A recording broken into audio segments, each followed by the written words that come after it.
The quest for revenge between the Greens and Blacks continues.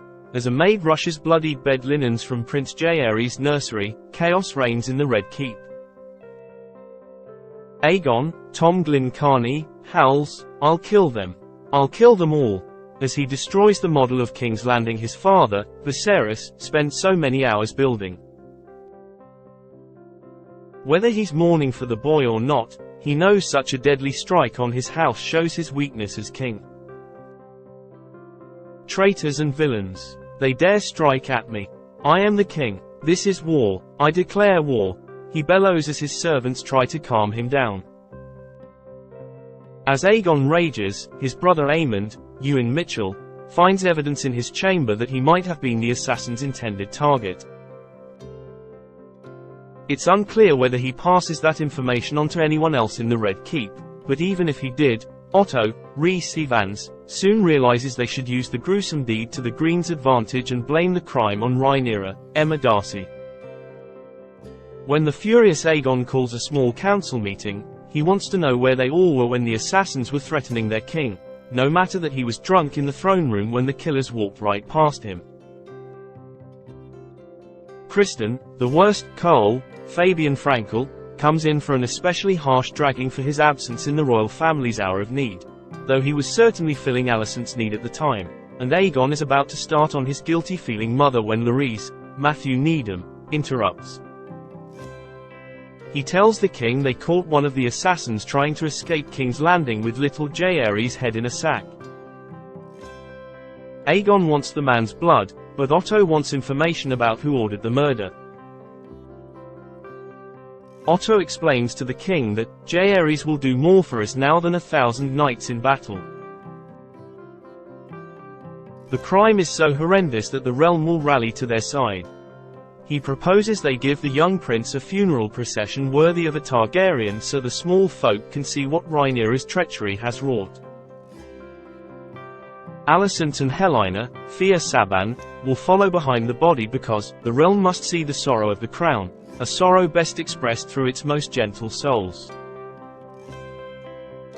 Queasy about blaming Rhaenyra without cause, Alicent reluctantly agrees with her father's plan and must convince the fragile Helaena that this public display of grief is part of their duty since, a blow to the king is a blow to the realm. While the procession works as expected on the small folk, who condemn Rhaenyra and cleave to their mourning queen, it's hell on the panicking Helaena. She finds no comfort from Aegon, who walks right past her afterward without a word of consolation. Aegon has just come from murdering the assassin Blood, Sam C. Wilson, after he readily confesses that Daemon Targaryen sent him to do the foul deed. When Aegon finds out the other assassin was a rat catcher employed by the family, he has every single one of them, including Cheese, Mark Stobbart, hanged before their weeping wives and mothers. There goes all that goodwill he just built up with the small folk. Meanwhile, Kristen the Worst has been grappling with his failure to protect the king's heir, but projects his own guilt onto everyone else, from Rhaenyra to his Kingsguard. After watching Jaehaerys' bloodied bed dragged from the nursery, he turns his fury outward and goads Sir Aric Cargith, Luke Tittensaw, into traveling to Dragonstone. In the guise of his identical twin Sir Eric, Elliot Tittensaw, Aric can kill Rhaenyra and end this war.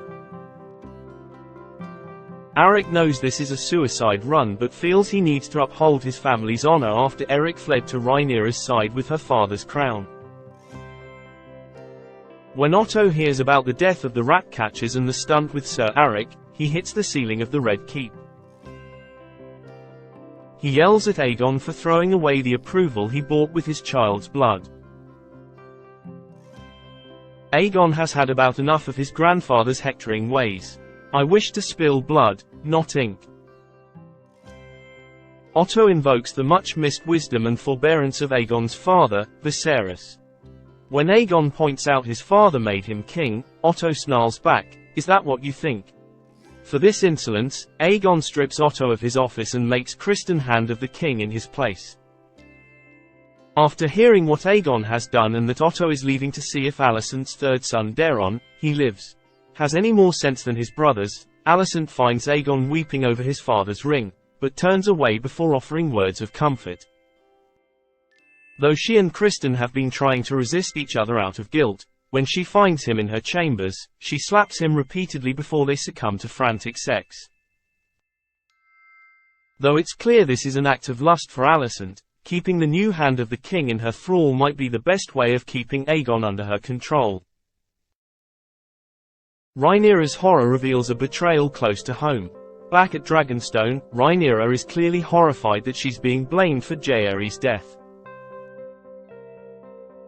Her council openly doubts her innocence before Rhaenys, Eve Best, reminds them to mind themselves.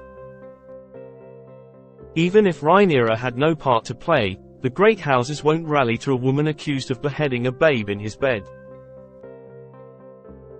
Westeros has seen a lot of bad behavior from their royal family, but that is a step too far. Daemon, Matt Smith, remains mysteriously quiet during the whole meeting until Rhaenyra realizes he's the culprit behind the murder. In private, they have a huge blowout that's been a long time coming and winds up being a spectacular acting showcase for Darcy and Smith. Although he's blown a gigantic hole into his wife's claim to the throne, Daemon claims it isn't his fault that the two idiots he hired killed the wrong prince. Rhaenyra looks like she wants to decapitate him in return. She realizes she can no longer trust him, admitting, "I never trusted you, Holy, much though I wished to, willed myself to." It's clear as they fight that even if he did place the crown on her head, Daemon still thinks of the Iron Throne as his birthright and not hers. He believes he would have been a better ruler than Viserys, Rhaenyra, or Aegon, though that one is a low bar, and Smith's previous work as Prince Philip on The Crown makes the scene an interesting echo of the fights he had with another queen in another time. Since the claim to the throne is in contention, Rhaenyra realizes her husband might claim it for himself. Trust permanently broken between them, Daemon storms off and leaves Dragonstone for Harrenhal on the back of Caraxes. A distraught Rhaenyra tends to her young blonde sons, Viserys II and Aegon III. It's obvious she's deeply bothered by what befell Jaehaerys and worries for her children. She refuses to let Jace, Harry Collette, ride his dragon Vermax to keep an eye on King's Landing and instead sends Daemon's daughter Baela on Moondancer. Baela and Jace's easy conversation about Jace's father Laenor and his biological father Harwin Strong demonstrates that not only are they too sane for this family, they might be too decent for Westeros as well. Though Daemon left Dragonstone in a huff, Mysaria, Sonoya Mizuno, still remains and is brought before Rhaenyra to answer for her participation in the blood and cheese plot, which she disavows. Rhaenyra soon discovers that Mysaria was Daemon's intended bride those long years ago when he stole a dragon egg for his supposed son. Despite that fact, Rhaenyra realizes that Mysaria has been surviving on her wits in this harsh realm and earns her grudging respect. She grants Mysaria's release, not yet knowing that this act of grace will save her life. As Mysaria departs Dragonstone, she sees Sir Eric Cargith arrive by boat. Having just left Sir Eric's company, she realizes what is about to happen. Rhaenyra has already had a horrible, no good, very bad day and can't sleep as Sir Eric infiltrates her chambers. Since she's awake, she scrambles out of bed as Sir Eric, seemingly alerted by Mysaria, rushes in to confront his brother. The twins clash steel on steel, and it's hard to keep track of which Cargith is which.